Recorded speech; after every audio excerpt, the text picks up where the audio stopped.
आप सभी को डीके का बहुत बहुत नमस्कार। स्वागत है आपका अपने सुपर एनर्जेटिक चैनल सिसोदिया विद्यापीठ में। हम लोग गॉस थ्योरम का एप्लीकेशन पढ़ रहे थे और उसके एप्लीकेशन में दो एप्लीकेशन हम लोग ऑलरेडी पढ़ चुके हैं। आज हम लोग तीसरा एप्लीकेशन पढ़ने वाले हैं और तीसरा एप्लीकेशन बहुत इंटरेस्टिंग है और बहुत इंपॉर्टेंट है। तीसरा एप्लीकेशन है कि एक चार्ज स्फीयर है, एक आवेशित गोला है, उसके कारण इस स्फीयर के बाहर, इसके अंदर और इसके सरफेस पर इलेक्ट्रिक फील्ड कितनी होगी, ये हम लोग फाइंड आउट करने वाले हैं कि अगर कोई चार्ज स्फीयर है, उस स्फीयर के बाहर इलेक्ट्रिक फील्ड यहां पर कितनी होगी, उसके अंदर इलेक्ट्रिक फील्ड कितनी होगी और इसके सरफेस पर इलेक्ट्रिक फील्ड होगी कितनी, ये हम लोग फाइंड आउट करेंगे। आप लोग हेडिंग देख सकते हो, electric field due to charge sphere, electric field due to charge sphere, आवेशित गोले के कारण वैद्युत क्षेत्र।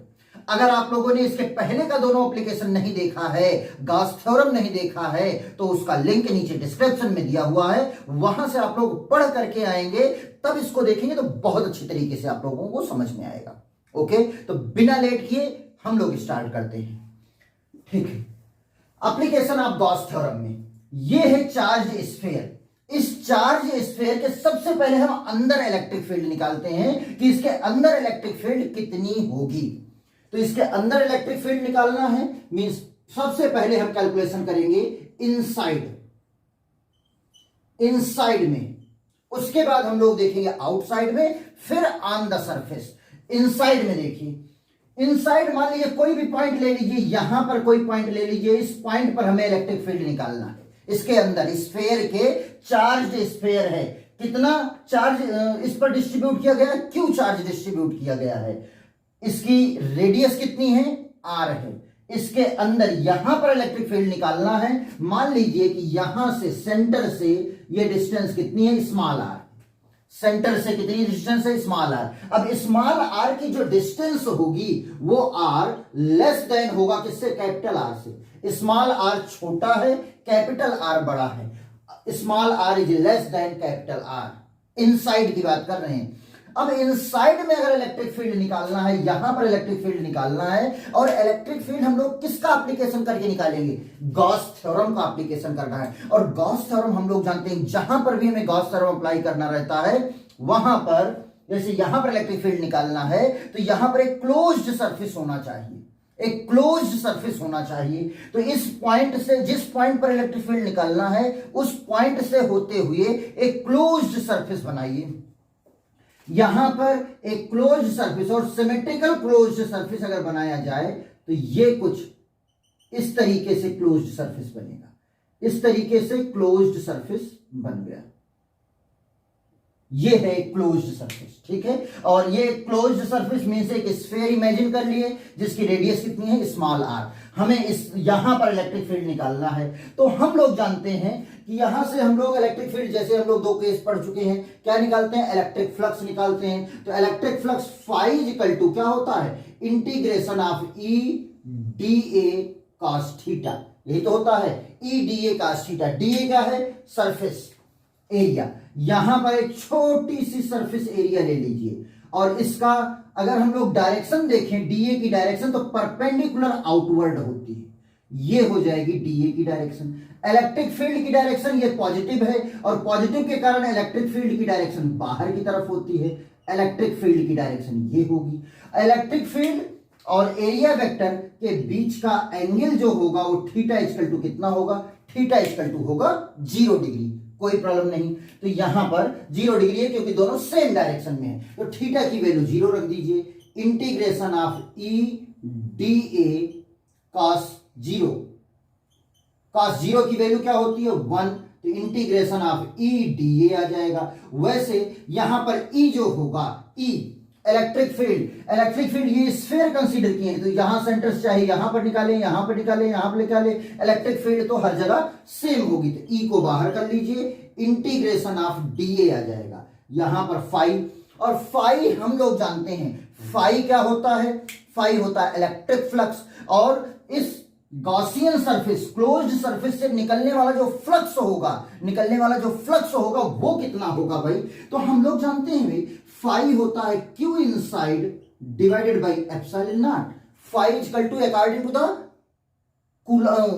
Gauss law, according to the Gauss law phi equal to क्या होता है, Q inside divided by epsilon naught, यही होता है। और यहां पर क्यू इनसाइड आप लोग देखिए, ये गॉसियन सरफेस जो बना है, गॉसियन सरफेस के अंदर चार्ज कितना है भाई, गॉसियन सरफेस के अंदर चार्ज कितना है, इनसाइड चार्ज कितना है। तो ये जो गॉसियन सरफेस सर बना हुआ है, इस गॉसियन सरफेस के अंदर तो कोई चार्ज है ही नहीं, और जब इसके अंदर कोई चार्ज नहीं है तो इसके से निकलने वाला फ्लक्स कितना होगा भाई, जीरो होगा, क्योंकि कोई चार्ज अंदर है ही नहीं। मतलब क्यू इनसाइड की वैल्यू क्या हो जाएगी, क्यू इनसाइड की value 0 upon epsilon not E into DA, integration of DA आप लोग ऐसे कर सकते हो, इंटीग्रेशन डिफरेंशिएशन एक दूसरे के अपोजिट हो जाएंगे और यहां आ जाएगा ए। अब यहां से आप लोग देखिए, जब ये 0 हो जाएगा तो इधर 0 को ए से डिवाइड करेंगे तब भी 0, मतलब यहां पर इलेक्ट्रिक फील्ड कितना आ गया, 0। मतलब यहां से हम लिख सकते हैं if R is less than capital R, मतलब इनसाइड की बात कर रहे हैं, मतलब इनसाइड में इलेक्ट्रिक फील्ड कितनी होती है, 0। इसको आप लोग रट डालिए, बहुत इंपॉर्टेंट है कि अगर कोई चार्ज स्फीयर है और उस चार्ज स्फीयर के अंदर हमें इलेक्ट्रिक फील्ड निकालना है, चार्ज स्फीयर के अंदर इलेक्ट्रिक फील्ड निकाला तो अंदर इलेक्ट्रिक फील्ड कितना होगा, 0। चार्ज स्फीयर के अंदर इलेक्ट्रिक फील्ड कितनी होती है, 0। इसी तरीके से हम लोगों के लिए एक कॉमन सा क्वेश्चन आ जाता है कि अगर कहीं पर बिजली गिर रही है या तार टूट रहा है, वायर जो इलेक्ट्रिक वायर होता है, इलेक्ट्रिक वायर का जो है तार टूट रहा है और हम किसी कार में जा रहे हैं, तो हमें क्या करना चाहिए। हम अगर कार में जा रहे हैं या बिजली गिर रही है, हम कार में जा रहे हैं, तो हमें करना क्या चाहिए, हमें अपना ग्लास जो है, विंडो जो है, उसे बंद कर लेना चाहिए। बंद करने से क्या होगा कि जो चार्ज हमारे ऊपर आएगा, जो हमारी कार के ऊपर चार्ज गिरेगा, वो चार्ज इस तरीके से डिस्ट्रीब्यूट हो जाएगा। उसके अंदर इलेक्ट्रिक फील्ड क्या होगी, अंदर इलेक्ट्रिक फील्ड 0 होगी। चार्ज कहीं से भी अंदर जब नहीं आ पाएगा तो अंदर इलेक्ट्रिक फील्ड कितनी हो जाएगी, 0। अंदर इलेक्ट्रिक फील्ड 0 होगी और हम करंट से बच जाएंगे। इसलिए हमें क्या कर देना चाहिए कि विंडो अपना क्लोज कर लेना चाहिए। एक एप्लीकेशन आप लोग ये जान गए हो। इनसाइड में इलेक्ट्रिक फील्ड कितनी होती है, 0। अगर क्लोज्ड है सरफेस तो इनसाइड में इलेक्ट्रिक फील्ड क्या होगी, 0। ये तो हो गया इनसाइड की बात। अब हम लोग देख लेते हैं आउटसाइड में कि आउटसाइड में क्या होता है। सेकंड हम लोग देख लेते हैं आउटसाइड।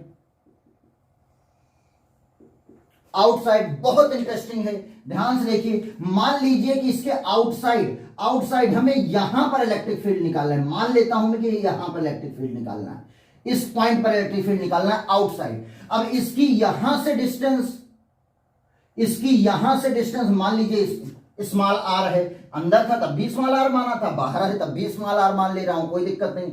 मान लीजिए ये डिस्टेंस कितनी है, स्मॉल आर। अब इस केस में स्मॉल आर जो होगा वो ग्रेटर देन हो जाएगा capital R. Means capital R ये है स्फीयर की रेडियस और ये स्मॉल आर है। स्मॉल आर बड़ा है, कैपिटल आर क्या है, छोटा है। आप लोग इतना समझ सकते हो। जब इनसाइड की बात की है तो स्मॉल आर लेस देन है, आउटसाइड की बात कर रहे हैं तो स्मॉल आर जो है वो ग्रेटर देन कैपिटल आर है, कोई दिक्कत नहीं। हमें क्या निकालना है, इस पॉइंट पर इलेक्ट्रिक फील्ड निकालने के लिए सर सबसे पहले तो हम गॉसियन सरफेस बनाते हैं, तो बिल्कुल बनाओ भाई, गॉसियन सरफेस यहां पर बनाओ।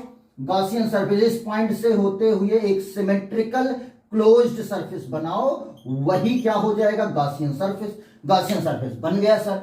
अब क्या करें, अब गॉसियन सरफेस जब बन गया है तो हम एप्लीकेशन ऑफ गॉस थ्योरम लगाएंगे। गॉस थ्योरम से हम फ्लक्स निकालते हैं और फ्लक्स होता है sir integration of E D A cos जी थीटा, ये होता है बिल्कुल ई डीए कास थीटा। अब डीए को इमेजिन कर लो, यहां पर देख लीजिए, मान लीजिए कहीं पर भी इमेजिन कर सकते हो, यहां पर जब हम डीए इमेजिन कर लेंगे तो इसकी एरिया क्या होगी सर, एरिया की डायरेक्शन क्या होगी, एरिया वेक्टर क्या होगा। एरिया वेक्टर तो परपेंडिकुलर आउटवर्ड होता है, तो लो परपेंडिकुलर आउटवर्ड हो गया, डीए हो गया, परपेंडिकुलर आउटवर्ड हो गया। इलेक्ट्रिक फील्ड भाई पॉजिटिव है, पॉजिटिव के कारण इलेक्ट्रिक फील्ड रेडियली आउटवर्ड होगा, बाहर की तरफ। इलेक्ट्रिक फील्ड भी किधर होगी, बाहर की तरफ होगी, इलेक्ट्रिक फील्ड भी होगी। थीटा की वैल्यू 0।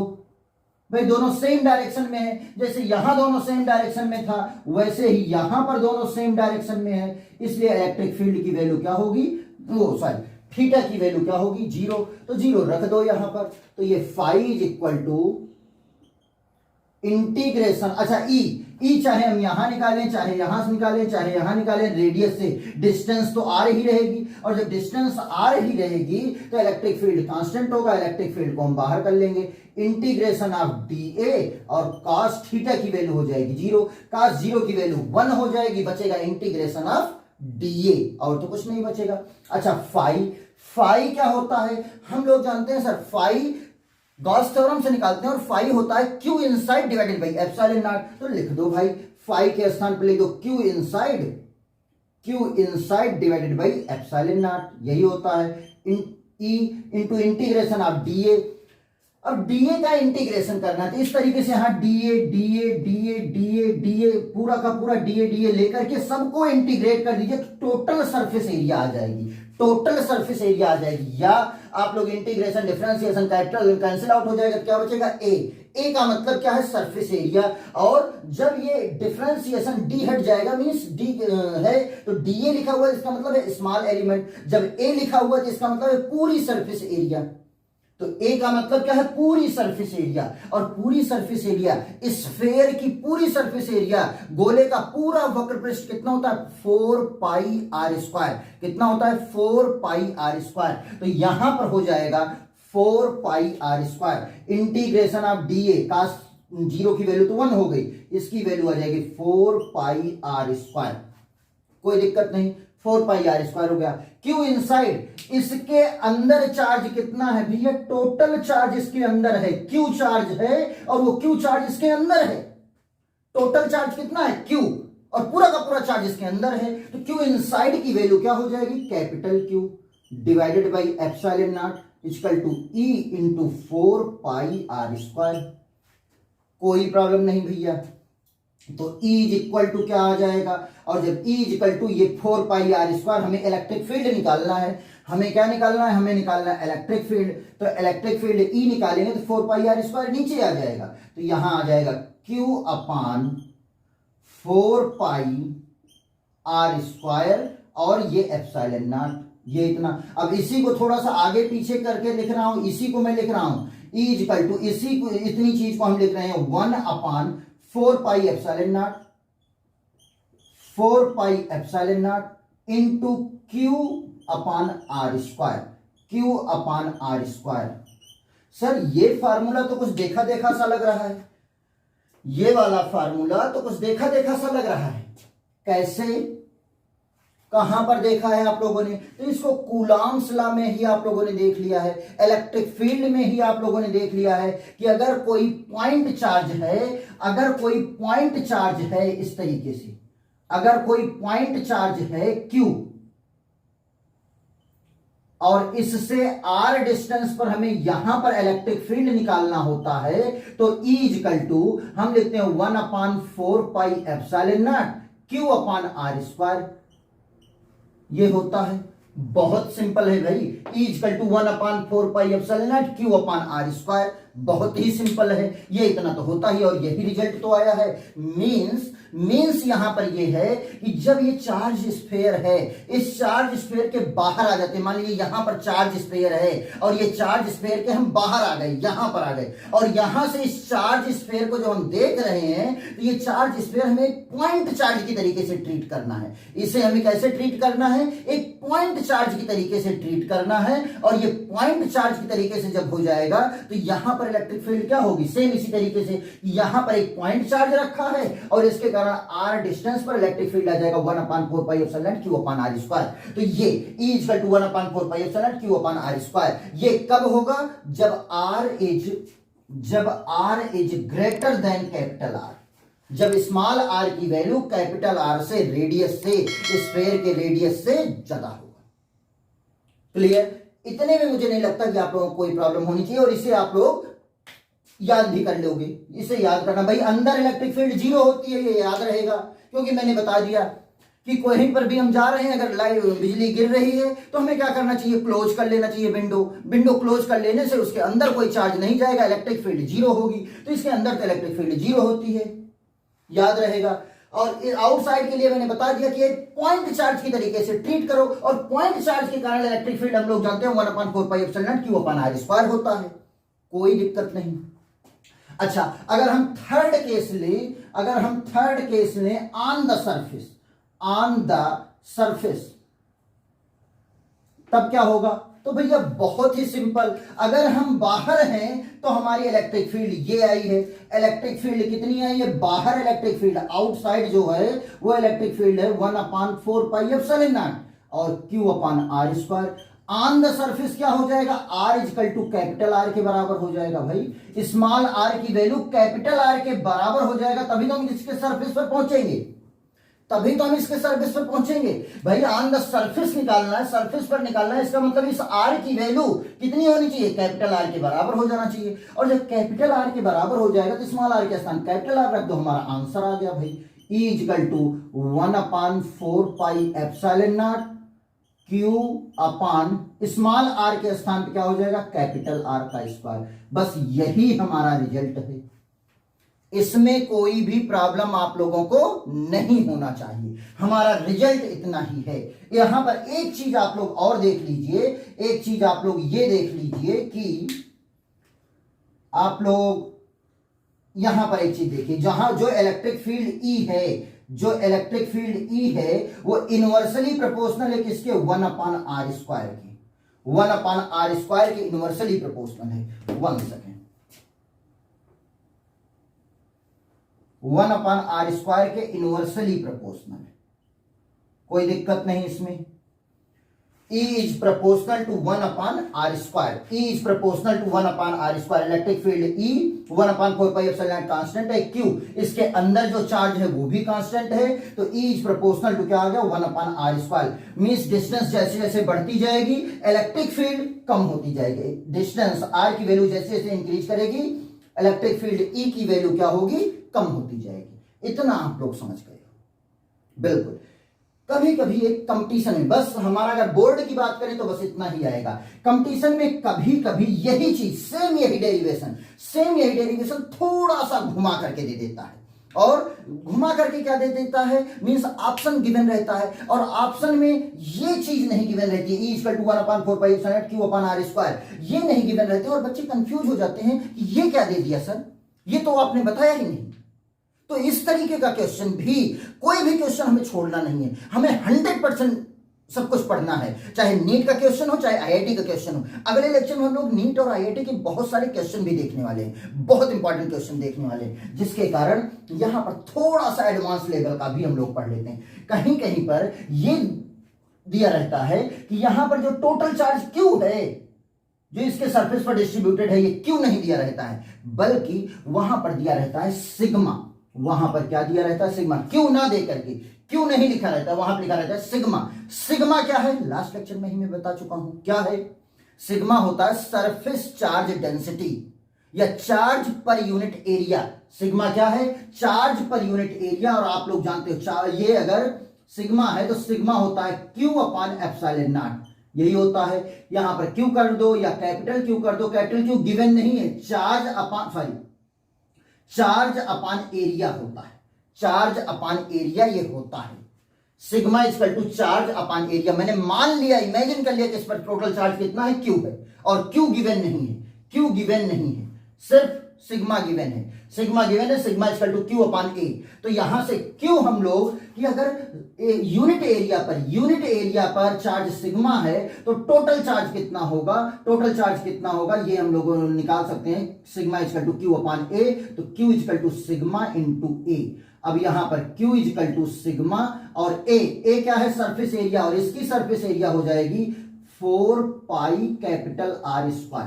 कितना हो जाएगा? 4πR²। तो यहां पर आप लोग बस यहीं पर मैं कर रहा हूं और कहीं नहीं।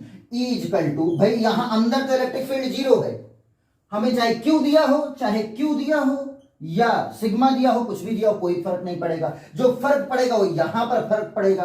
तो E इक्वल टू क्या आ जाएगा? 1/4πε0 और Q के स्थान पर हम क्या लिख देंगे? Sigma into 4πR²। क्या लिख देंगे? Sigma into 4πR²। Sigma into 4 pi R square बटे small R square. 4 pi cancel out हो जाएगा और इलेक्ट्रिक फील्ड आ जाएगा, इलेक्ट्रिक फील्ड हो जाएगा sigma upon epsilon naught into capital R square divided by small R square, ये आ जाएगा।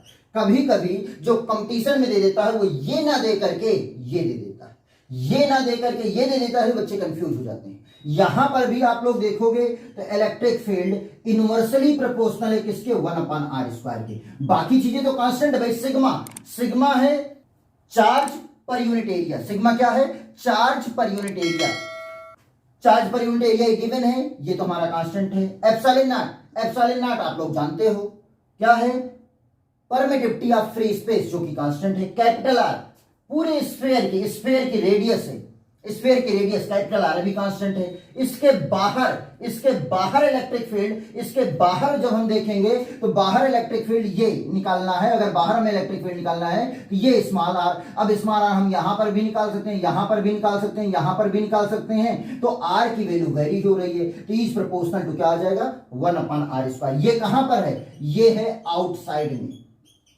अगर हम ऑन द सरफेस की बात करें तब क्या हो जाएगा, यहीं पर हम कर देते हैं on the surface, on the surface. Surface पर अगर हम देखें तो सरफेस पर ये आया है, सरफेस पर ये आया है तो electric field E equal to क्या हो जाएगा, 1 upon 4 pi epsilon naught into Q, Q के स्थान पर वही रखेंगे sigma into 4 pi capital R square बटे कैपिटल आर स्क्वायर। यहां देखो 4 pi capital R square cancel हो जाएगा और E इक्वल टू आ जाएगा सिग्मा अपान एप्सिलॉन नॉट, ये भी। और पूरी तरीके से ये क्या है, कांस्टेंट है। यहां पर भी देखिए Q भी कांस्टेंट है, गिवन था, R भी कांस्टेंट है, 4 पाई एप्सिलॉन नॉट भी कांस्टेंट है, सब कुछ कांस्टेंट था तो E इक्वल टू क्या हो जाएगा, कांस्टेंट। और यहां से भी देखो तो E इक्वल टू क्या है, कांस्टेंट। सिग्मा भी कांस्टेंट, एप्सिलॉन नॉट भी कांस्टेंट, सब कुछ कांस्टेंट है। और आउटसाइड में electric field is proportional to 1 upon R square है। बस इतना आप लोग समझ गए। अब लास्ट में बस सिंपल सा एक ग्राफ आप लोगों को सीख लेना है और बहुत आसान ग्राफ है, बहुत आसान ग्राफ है और बहुत इंटरेस्टिंग है। अब हम लोगों को देख लेना है graph between E and R, E और R के बीच का ग्राफ हम लोगों को देख लेना है। तो सबसे पहले तो हम एक स्फीयर बना लेते हैं। सबसे पहले तो हम लोग एक स्फीयर बना लेते हैं, ठीक है। ये एक स्फीयर हो गया। इस स्फीयर का ये सेंटर है, यहां से होते हुए एक ये बना लेते हैं, ये हो जाएगा आर और ये हो जाएगा इलेक्ट्रिक फील्ड। दो एक्सिस हैं, एक इलेक्ट्रिक फील्ड की और एक आर, यही हमें बनाना है। इलेक्ट्रिक फील्ड और आर के बीच का ग्राफ बनाना है, कोई दिक्कत नहीं। यहां पर इसके सरफेस से एक लाइन ये खींच दो, ये क्या होगा, ये हो जाएगी रेडियस, ये हो जाएगी रेडियस। भाई ये क्या है, ये है रेडियस आर, मतलब ये पॉइंट आ जाएगा आर। और इस पॉइंट के, इसके अंदर की जब बात करेंगे, इसके अंदर की बात करेंगे तो ये होगा आर इज, ये वाला रीजन होगा R is less than R, मतलब ये होगा इनसाइड। और ये वाला रीजन होगा R is greater than capital R, मतलब ये होगा आउटसाइड। कोई दिक्कत नहीं। इतने में मुझे नहीं लगता कि आप लोगों को कोई भी प्रॉब्लम होनी चाहिए। इतने में आप लोगों को अगर कोई प्रॉब्लम नहीं हुई तो अब कुछ नहीं होगा। देखिए सेंटर पर, चाहे यहां या यहां या यहां या यहां, जब स्फीयर के हम अंदर हैं, इनसाइड की बात कर रहे हैं, तो इनसाइड में इलेक्ट्रिक फील्ड कितनी है, 0। इनसाइड में इलेक्ट्रिक फील्ड 0 है, ये देखो इनसाइड में इलेक्ट्रिक फील्ड 0 है। इनसाइड में तो इलेक्ट्रिक फील्ड 0 है, इसमें तो किसी को कोई प्रॉब्लम नहीं। अब आर पर आ गए हैं, आर पर आ गए हैं मतलब सरफेस पर आ गए हैं। और जब सरफेस पर आ गए हैं, ऑन द सरफेस, तो सरफेस पर क्या हो गया, स्मॉल आर कैपिटल आर के बराबर हो गया। और ई की वैल्यू क्या हो गई, कांस्टेंट हो गई। और कितनी वैल्यू है, 1/4 pi epsilon Q upon R square है। तो इतनी वैल्यू है और जो कि एक कांस्टेंट वैल्यू है। तो कांस्टेंट वैल्यू है तो मान लीजिए कि वो इतनी है, मतलब अचानक जैसे ही आर पर पहुंचे इलेक्ट्रिक फील्ड इतनी हो गई। चलो और बढ़ा देते हैं, मान लीजिए इलेक्ट्रिक फील्ड इतनी हो, ये इलेक्ट्रिक फील्ड, इसमें आप लोगों को कोई दिक्कत नहीं, यहां तक जीरो है, इनसाइड में जीरो है, जैसे ही आर पर पहुंचे इलेक्ट्रिक फील्ड इतनी हो गई, और यहां पर वैल्यू कितनी हो गई 1/4 क्यू अपान आर स्क्वायर। और जैसे ही आउटसाइड में गए, जैसे ही हम आउटसाइड में गए, जो इलेक्ट्रिक फील्ड है वो वेरी करेगी 1/r स्क्वायर से, मींस इनवर्स स्क्वायर लॉ को फॉलो करेगा। और जब इनवर्स स्क्वायर लॉ को फॉलो करेगा, तो मैंने बताया है कि जो इनवर्स स्क्वायर लॉ का जो ग्राफ होता है, जब E is proportional to 1/r square हो जाता है, तो वो इस तरीके से हो जाता है, E is proportional to 1/r square, उसका ग्राफ कुछ इस तरीके से बनता है, ये ग्राफ हो जाएगा। इसमें कोई प्रॉब्लम, इसमें आप लोगों को कोई प्रॉब्लम नहीं होना चाहिए, ठीक है। यहां पर इनसाइड में इलेक्ट्रिक फील्ड जीरो है, आर पर इलेक्ट्रिक फील्ड मैक्सिमम है, और जैसे ही आउटसाइड गए फिर से इलेक्ट्रिक फील्ड क्या हो गई, जैसे ही हम आउटसाइड जाएंगे इलेक्ट्रिक फील्ड क्या होगी, कम होती जाएगी, डिस्टेंस बढ़ती जाएगी तो इलेक्ट्रिक फील्ड कम होती जाएगी। मुझे लगता है कि आप लोगों को इनसाइड वाला भी, आउटसाइड वाला भी, ऑन द सरफेस भी, और ये ग्राफ भी, ये सारी चीजें आप लोगों को समझ में आ गया होगा। और ये कंपटीशन वाला जो पॉइंट था कि कहीं कहीं पर क्यू ना दे करके सिग्मा दे देता है, ये भी आप लोगों को समझ में आ गया होगा। तो इसी तरीके से आप लोग पढ़ते रहिए और आगे बढ़ते रहिए। और अगर अभी तक आप लोगों ने चैनल को सब्सक्राइब नहीं किया है, सभी लोग चैनल को सब्सक्राइब कीजिए, और अगर अभी तक वीडियो को लाइक नहीं किया तो सभी लोग वीडियो को लाइक कीजिए। Thank you so much, all the very best.